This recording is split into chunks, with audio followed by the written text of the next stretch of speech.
culture.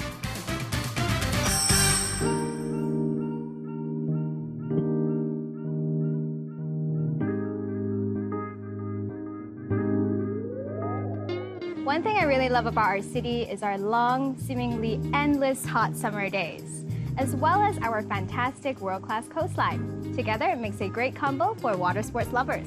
Aren't we lucky? We so should make good use of this great weather. But the question is, how do we get it done right? Well, time to find out from the experts.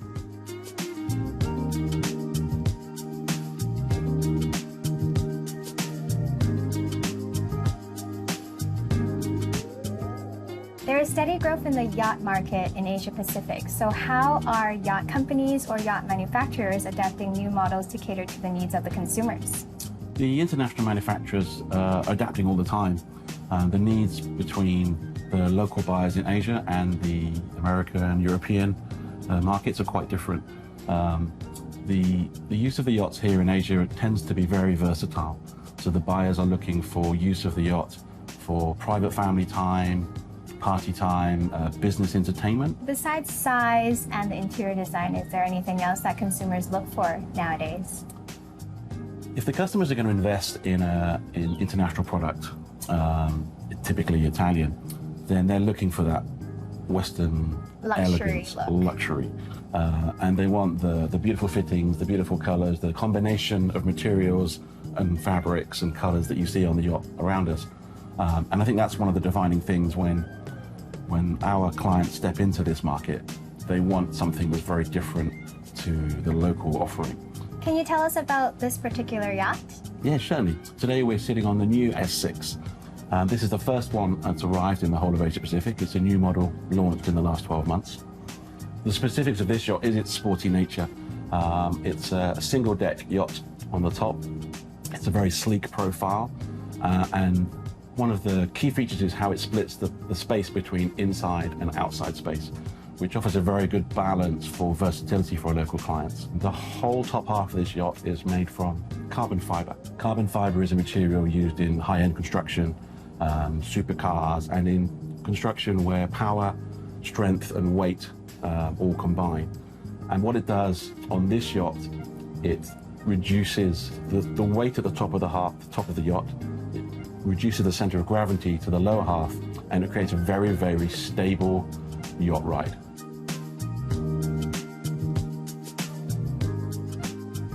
So Thomas, what are some of the important aspects that designers have to take into consideration when it comes to designing yachts these days? For a master Italian designer, like the designer for this boat that we are sitting on, he is a master designer for famous hotels. The material they used has to be very durable, but at the same time can have a feeling of elegance. But sometimes what material that you can use in a hotel cannot be used on a boat. They have a lot of constraints, so it's quite different than designing a hotel. And also, because they're designing usually for a traditional shipyard with traditional styling.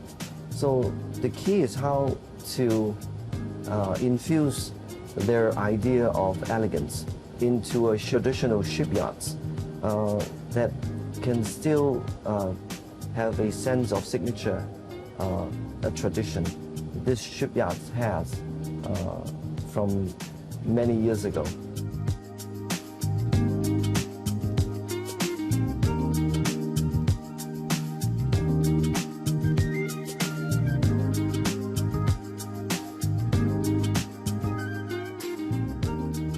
So why do you think Italian design yachts are generally considered better? How are they different? They have a very long tradition and they understand this constraint, they respect this constraint. So they're very used to this. So it's their long tradition and experience that they could easily source the material for marine use. So that's why they have a very good advantage over the rest of the market.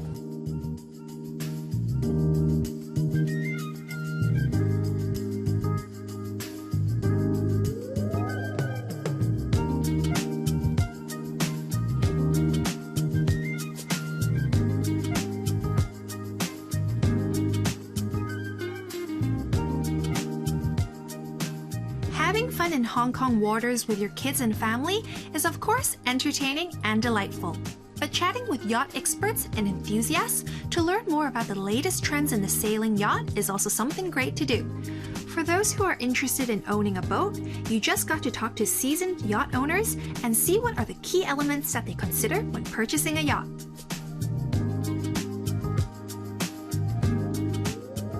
Hi, Leslie. After looking at so many different yachts, which one is your favorite one? Well, I'm an existing boat owner. I've owned boats for the past 7 years, and today I particularly like this boat. And the reason is because it's very versatile, and the functionality, safety, fuel efficiency, visibility, maneuverability. So I think today this is the boat I would like to buy. After checking out all the latest designs and functions of different yachts, Marcus, when are we going to go on a boat trip? Well, you're ready. I'm ready. Let's do it now. Let's Okay. go.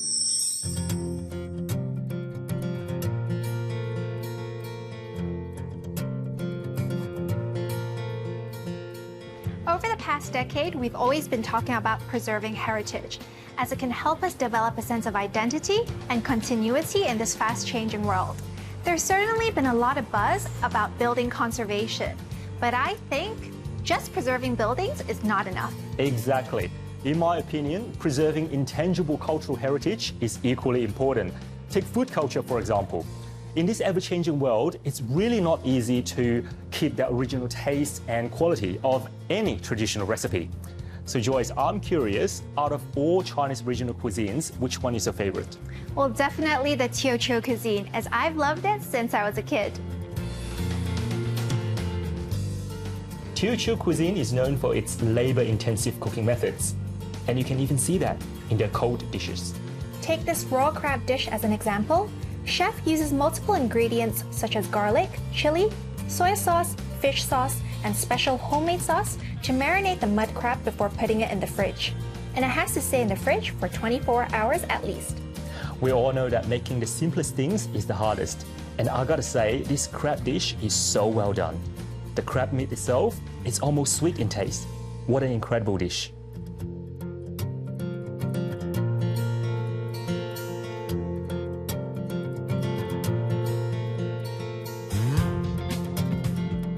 Joyce, I know you come from a Teochew family, so growing up, what was your favorite Teochew dish? My favorite would definitely be the chilled fish. When I was a kid, my grandma used to make me chilled mullet with this yellow bean sauce. The flavors complement each other very well, and it's delicious. Now when I go to Teochew restaurants, I would definitely order this dish. Yummy. And I know the use of flavoring in Teochew cuisine is much less heavy-handed compared to other Chinese regional cuisines. It depends much on the quality and the freshness of the ingredients. No wonder seafood is such a perfect fit for Teochew cuisine. This grilled whole giant sea whelk is one of the classics of Teochew cuisine. The sea whelk is grilled with Sichuan peppercorn, ginger, cilantro, scallion, and cooking wine until it is soft and tender. It's delicious. Besides using the finest seafood, Teochew chefs also excel in cooking ingredients from land. Like the dish here, after steaming the boneless chicken stuffed with glutinous rice, dried shrimp, and black mushroom, the chef deep-fried the chicken. The intricate cooking process demonstrated the impeccable culinary talent of chefs from Teochew. What about you, Marcus? What's your favorite Teochew dish? Oh, I really like that double-boiled Teochew eel. It's a very classic dish. Not many chefs can do it well these days. It actually requires a lot of time and skill to make it perfect. It's such a delicacy. What makes this dish special is definitely the rolling process. Each cabbage roll is hand-rolled by the chef before it's braised. Needless to say, they all look so perfect.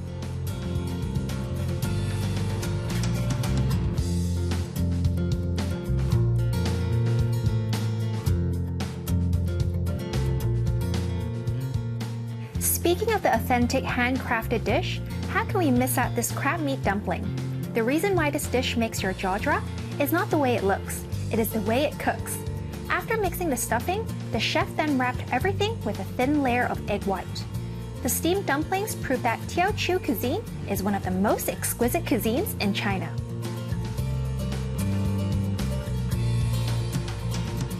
As the world becomes more globalized, it is easier for us to access cuisines from different cultures. And yet, regional Chinese food just never loses its charm. After the break, discover the latest fashion trends of the season. And explore the diversity of Korean art.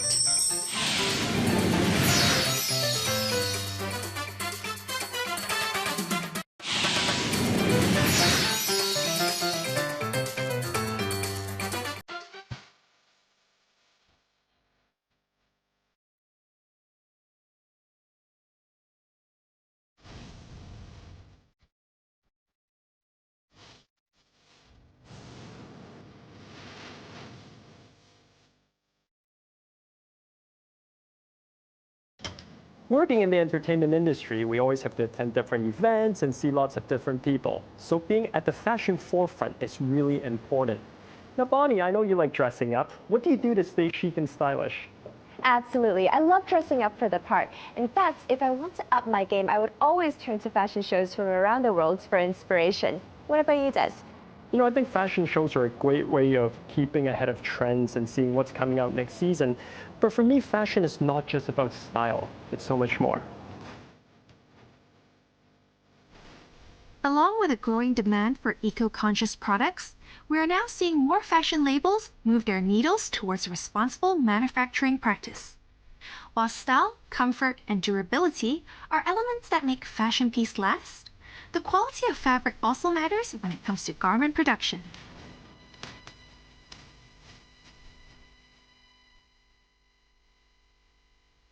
Take this lavender outfit as an example. The designer has replaced wool and cotton with linen, which is a relatively more sustainable fabric. And the linen is crafted from organic flax and recycled materials. The production process is chemical-free. Linen might recall people's memory of a Mediterranean vacation, but this full suit combo here showcases something quite the opposite. The polished work look with a breezy finish is ideal for Hong Kong's humid summer.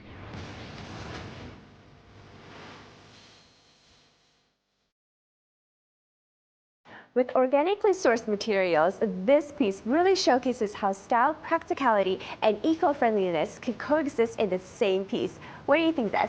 I think you look like $1,000,000.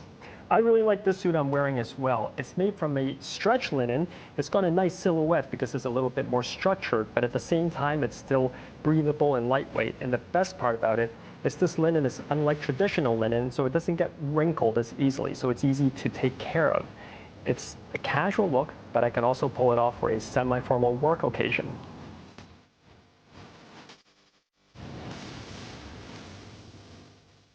If you don't want to compromise your style for comfort, this water-resistant and packable jacket will be your best buddy.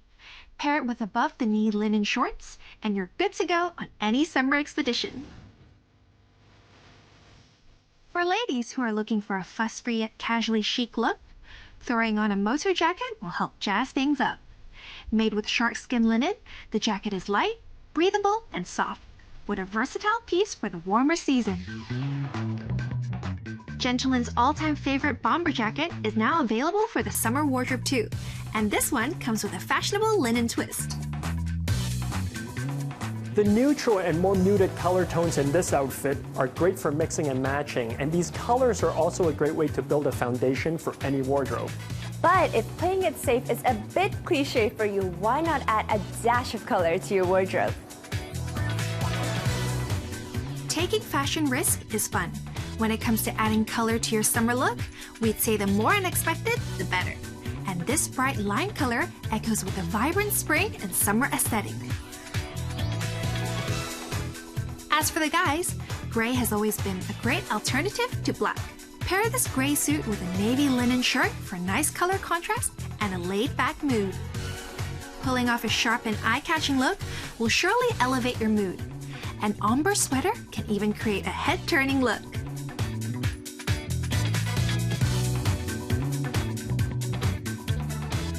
Sometimes it's easy to create a killer style. All you have to do is make wise decisions and be a responsible fashionista. Green is the new black.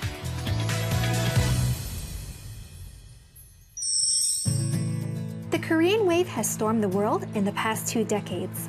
From K-pop music to soap dramas, and from makeup labels to groundbreaking film productions, South Korean pop culture is winning fans from different corners of the world.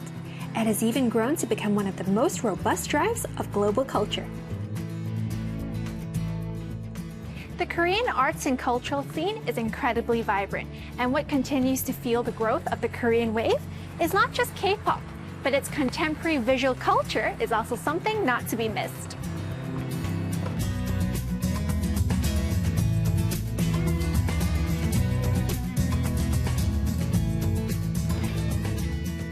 Korea has a very fruitful history that embraces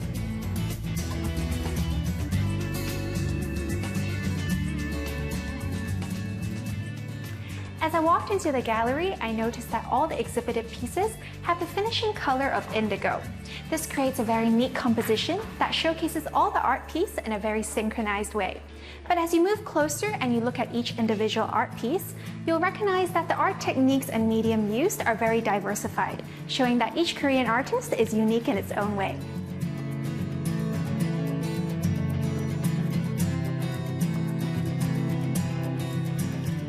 In all the exhibited pieces, there's a consistent use of the color indigo. Could you tell us the concept behind it? So the color indigo is within a concept called obansek, which in English means 5 orientation colors. So the color indigo is also associated with the direction east. And in the Korean flag, the indigo color symbolizes the feminine energy or the yin energy in yin-yang theory. So out of all the pieces, which view do you find most special? I really like the glass work by the artist called Lee Gu-hong. So the work is called Breathing of Light. And you can see from the work, the base is a laminated glass mirror. And on top, there's some irregular glass wedges scattered across the surface. And the artist wants to play with the concept that's more like movement and stillness. So visually, the work kind of illustrates the artist's perception of finding a balance in life, as well as capturing the harmonic beauty in a chaotic situation. The next work I would like to talk about is definitely a silk screen painting made by Park Yoon-kyo. She's a very young and emerging artist, but she loves to play with very bright colors, which is pretty rare in Korean art. A lot of her inspiration comes from the ambiguity of language and text. So you can see from her works, you kind of need to figure out and takes time to interpret her work. So I think that's one of the best features of her artworks. To find out the meaning behind everything. Exactly. And last but not least, my favorite work will definitely be Butterflies by a Korean artist called Chae Song. So recently he has started to collect a lot of materials from environmental disasters and use them into his works. In a larger public art project, he created a much larger scale work also known as Butterflies. He invited participants to engage. Basically, he asked participants to glue the blue ink on the canvas and create a lot of butterflies motifs. He doesn't think that art is owned by the artist himself, but he really wants to share and connect it with the public. So it's more interactive. Exactly.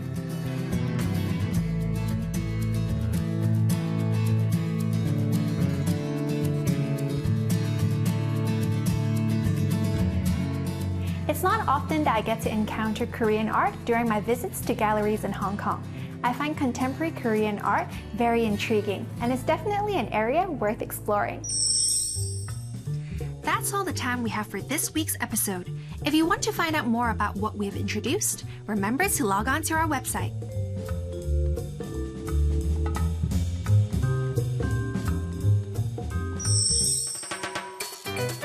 In the coming weeks, continue to enjoy the finer things in life with us.